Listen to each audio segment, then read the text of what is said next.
Good morning, good afternoon, good evening, ladies and gentlemen, wherever you are right now. My name is Diah Apriani, and today is a great pleasure for me to be here to tell you about one of the learning concepts that we can use in the teaching learning process. It is Constructivism learning theory. The reason why I choose this concept to be explained here because I think it is really essential for teacher and also for the students to increase their problem solving skill, critical thinking skill, and also collaborative skill. So that is why I choose this. Well, ladies and gentlemen, what is Constructivism theory?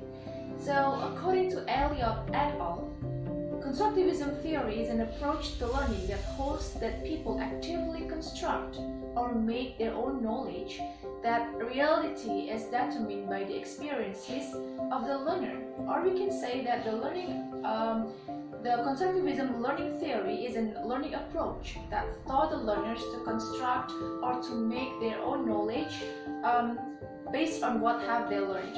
So the creations of the meaning, or the meaning is not something new, but it is based on the memories and also the experiences of the learner. So that is the meaning of the Constructivism learning theory. And also, next we have the purpose of or the aims of the Constructivism learning theory. What is the purpose?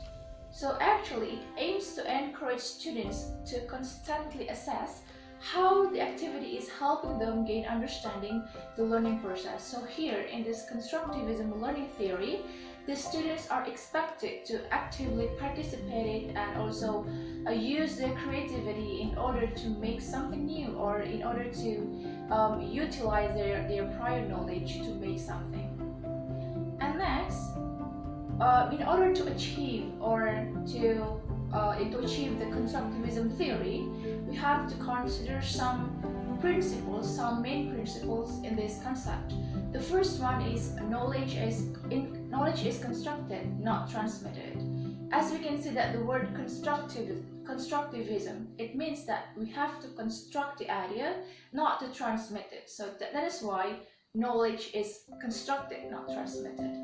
And the second one is building knowledge, building useful knowledge structures requires effortful and purposeful activity.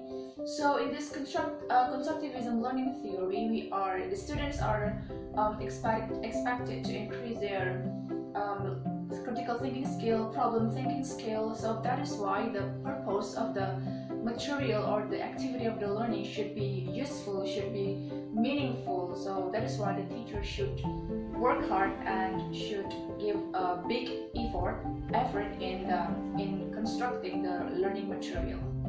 And the third one is prior knowledge impacts the learning process. As I said before, mentioned before in the first slide, that Constructivism theory is based on what the learners have learned before in their lifetime.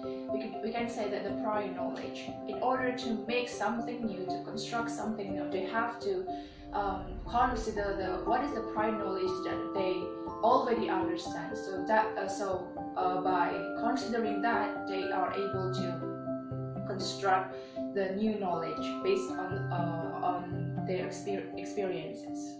So that is for the main principles of the Constructivism. Now let's move to the type of Constructivism theory. So based on the information that I got, there are three Constructivism types of the Constructivism theory. The first one is cognitive constructivism.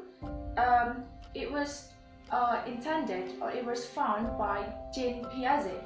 It said that knowledge is something constructed, that actively constructed by the learners based in the existing cognitive structures. So it aims to assist the students to assimilating new into the existing knowledge. So that is for the cognitive constructivism. And the second one is social constructivism. As we know that we are social human, right? We need each other in order to achieve something. So that is why here collaborative process is really essential.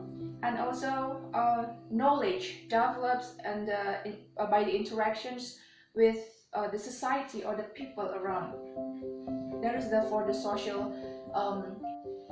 And the next types of the constructivism theory is radical constructivism. It was invented or found by von Glaserfeld.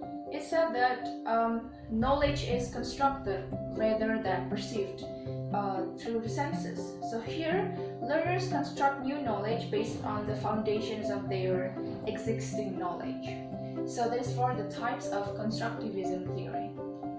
And next, I'm sure that the teacher's role is really essential in this constructivism classroom or learning concept.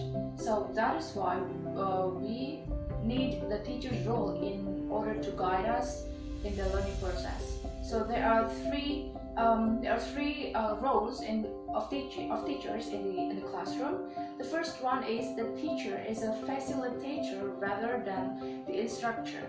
So here the teacher's role is only help the students if the students need help, and the teachers are give the whole class the power to tell the students to solve the problem by themselves and then work the assignments by themselves until if the students need help, so the teacher would give help to the students. If not, the teachers only monitor and also control the students by seeing the process. So that is the first role of the teachers. The second one is creating a collaborative problem-solving environment. So here the teachers are expected to create a collaborative problem-solving environment by giving them some some complex problems that the students are trying to solve the problem by to increase their critical thinking skill and also their problem thinking skill. So that is the teacher's role number 2. And the last one, of course, guiding the activity. Without the teacher's guidance, without the teacher's instructions, of course the learners are lost their path and they are going everywhere without knowing what is the goals or what should they achieve in the learning process.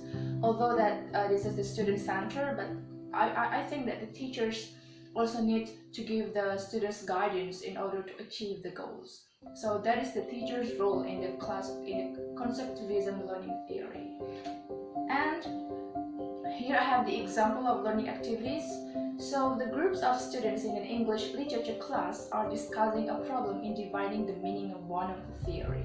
So here, although the teacher knows the answer, but he or she doesn't directly help the students to answer the question, but she or he or they give the students a chance to solve the problem first, and then she or he prompts each student to reflect on what they examine the learners in current knowledge. So when the students comes up with one idea or something new or opinions that are relevant to the concept, of course, the teacher sees upon it.